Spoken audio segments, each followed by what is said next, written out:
Hey guys, it's Darkness Week here. I'm just here to do a quick comparison video between the Samsung Galaxy S4 and the iPhone 4 because I know not many people have actually done this on YouTube. So pretty much what I want to say before I start off is that I had the iPhone 4 for almost 2 years. Then I switched to the Galaxy S3, and it was a mixed feeling. I didn't really like it that much. There was something that really got on my nerves, which I'll show you in this video. Uh, And so pretty much I went back to the iPhone 4. As you can see right now, it is not activated as it's still saying no SIM card. Wait, come on, focus. Yep, no SIM card. So, and I'm planning to activate it. So let's get this video started. Okay, pretty much what I did like about the Galaxy S3, obviously the big screen. So I am sort of an iPhone fanboy, an Apple fanboy, but I still gave the S3 a chance, and it's been about more or less about 5 months I've owned the phone. It's been pretty okay experience, but not the greatest in my opinion. Uh, so with stuff I like, big screen definitely was a major plus. It's fast most of the time, and what I really didn't also the Super AMOLED LCD. That thing is amazing, especially at nighttime. But this is where the good stops and the bad starts. There are some nice features, but I think there's just too many settings, and that does not make it user friendly whatsoever. I don't mind tinkering with technology, but it took me around 2 to 3 days of constant tinkering just to get a good enough system, I suppose you can say, where I could use it on a daily basis. But my biggest problem is the screen and sunlight. I know some people are like, oh yeah, you're not gonna use this in the sun so often, blah blah blah blah. But I use the bus, and trust me, once it's summer, which is about to happen right now, this screen is horrible. Like the brightness level of it is crap. The Even though it's saturated beautifully, like the photos in dark times, it can make iPhone run for its money. But in the morning, which I usually use my phone at, this phone's crap in that sense. And remember, these are all my opinions. I don't want no war going down in the comment section. This is purely just my experience. Um, So I've owned this again for about 5 months, going on the sixth, and this for 2 years. Then I stopped, and then I bought it again from Kijiji for about $220 unlocked. So yeah. What? Okay, right off the bat, what I missed of the iPhone. 1 second, let it focus. Come on, come on. Sorry for the bad camera. Not the best camera. Uh, Come on. Okay, you're just gonna have to sort of live with this. Anyways, I love the screen responsiveness because I don't really mind, because in this screen, even though it's an older phone, there was absolutely no lag, even when I start the phone up from a fresh restart. But in this phone, there's always a lag if I were to restart it or clear the RAM, obviously.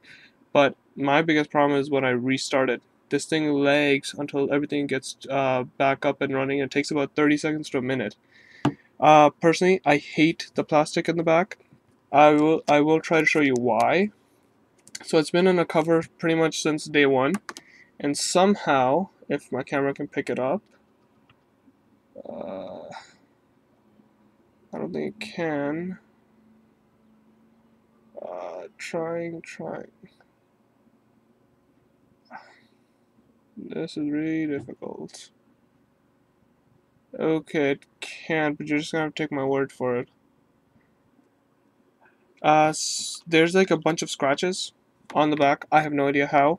Like over here, I have like a full spiderweb effect. Yeah, this camera is too crap to focus. Anyways, I have a spiderweb effect and whatnot, and it's getting real. It's pissing me off because I don't understand how the heck it even happened through the case. And one other thing that pisses me off is this. So I believe it's at the bottom. Whoops. Right here. The plastic, once I push it, it makes a clicking noise.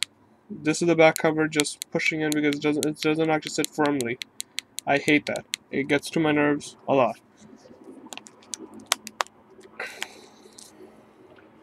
Personally, I love the lock screen because you can actually have your own widgets and your apps to do quick access, which I think is awesome.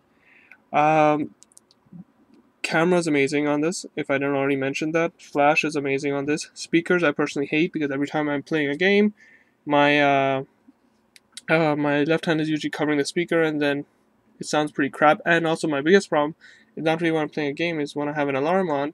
I usually have it this way underneath my pillow, but the problem is once I do that, it covers up the my pillow covers up the speaker, and that way I can't even hear my own alarm, and I've gotten late a couple of times because of that. So that's one of my bigger problems. Um, but honestly, the biggest piss off on this phone would be the screen. At in the sunlight, this thing is just really bad. That's my biggest pet peeve, honestly. All the other things are livable, I suppose you can call it, but this one, no. Again, this is just my opinion. You guys might love the super saturation or you're always in night, so you'll love this phone. But I personally don't like it in this type. And for the browsers, I'm just using the default on both of them.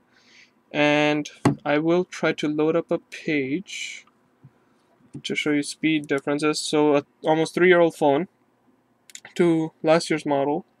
So I'm opening tech report. Whoops.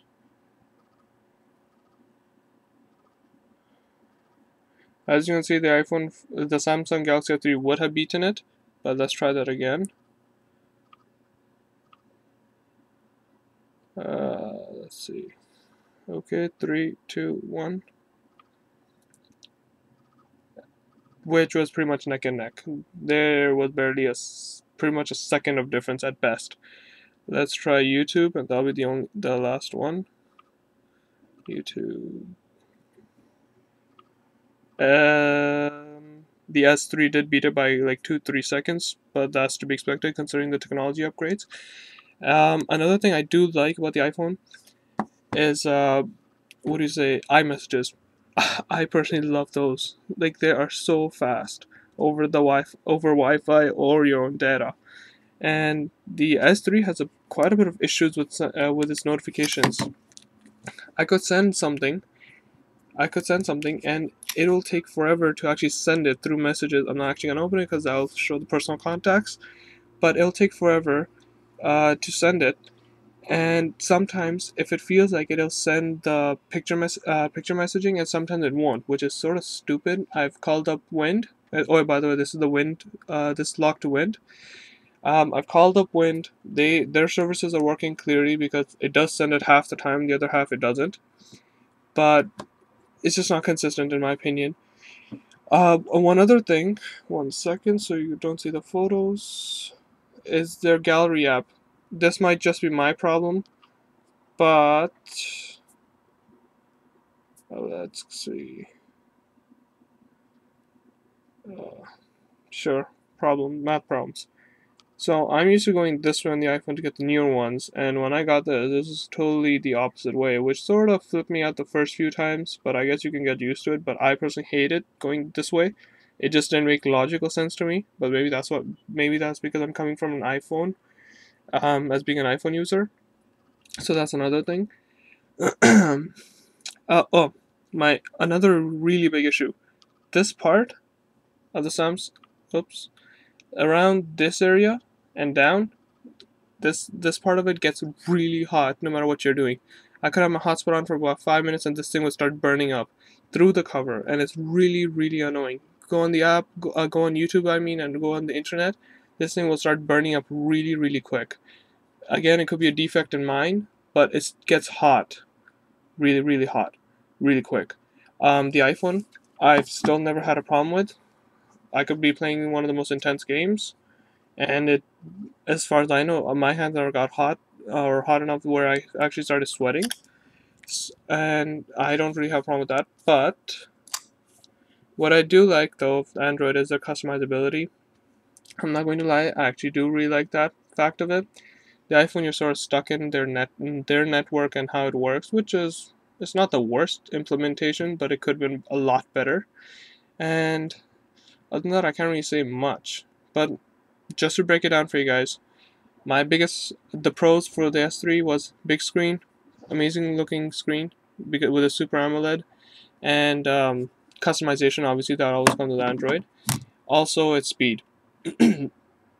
What I hated, I don't really care about removable battery. I don't know why people make such a huge deal about it, but the average user, I don't think he or she really needs to care about that. I hate the dimness of it. That's my biggest pet peeve. I cannot stand it in the light because you can barely see anything, and this thing reflects a lot of light. This thing is like a glare hog, honestly. Um, what else? I don't like their default messaging app, and I'm not a fan of their gallery app, but it's livable. Their email app's okay, in my opinion. Uh, Notifications. I don't like the way they implement their notifications. Yes, like some apps. I've tried going through settings for some of the apps, like messaging and whatnot, and I would get like two, three notifications, even though I just need one to know that I got a message. The LED, it's good, but it gets annoying because even if you just saw the message and if you didn't click on it, it'll still start blinking, blinking, blinking, and it will not stop until you actually open your phone, go in your uh 1 second. Uh, Go in your phone and actually click. Actually go into your phone, unlock it, go to the messaging app and actually click it unlocked, and then read it, and then the stupid light will go away, which I find is so annoying. Um, what else? I like their TouchWiz is actually not that bad. I don't know why people hate it. About going all default Android, I tried it. I tried default Android with no other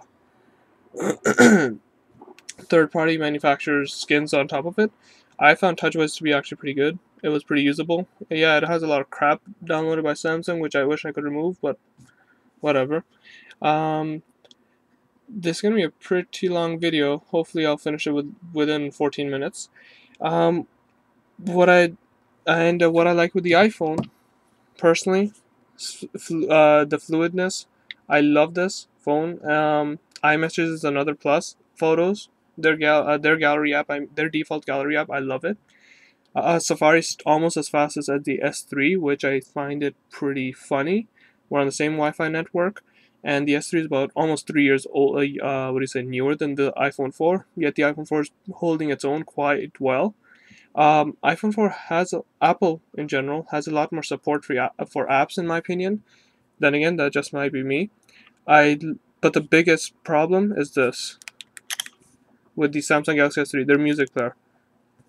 I love this. Just to have the lock screen right there, double tap, and I have my music options right there. So even if I'm in the bus, I can have this in my pocket. I don't need to look at the screen because I've memorized where the next play and the previous songs are.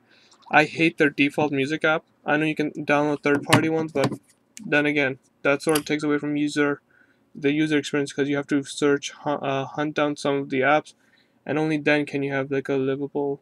1 second. A decent music player. Okay, so I'm gonna focus. I'll just wrap this video up. Overall, S3 is a good phone. I like to be able to add the expanded storage, which is a pro for this, but the screen, no matter how big the size, if it's not bright enough, I find it annoying, more annoying than having a small screen. I hate their default music app, and that's something I use every day. And that's pretty much what I want to say. Again, these are my opinions. This is just what I'm trying to tell you guys how I feel from using two phones for a while now.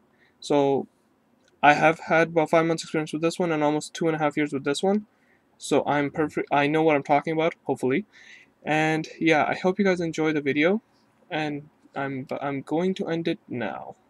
Thank you. If you like it, subscribe.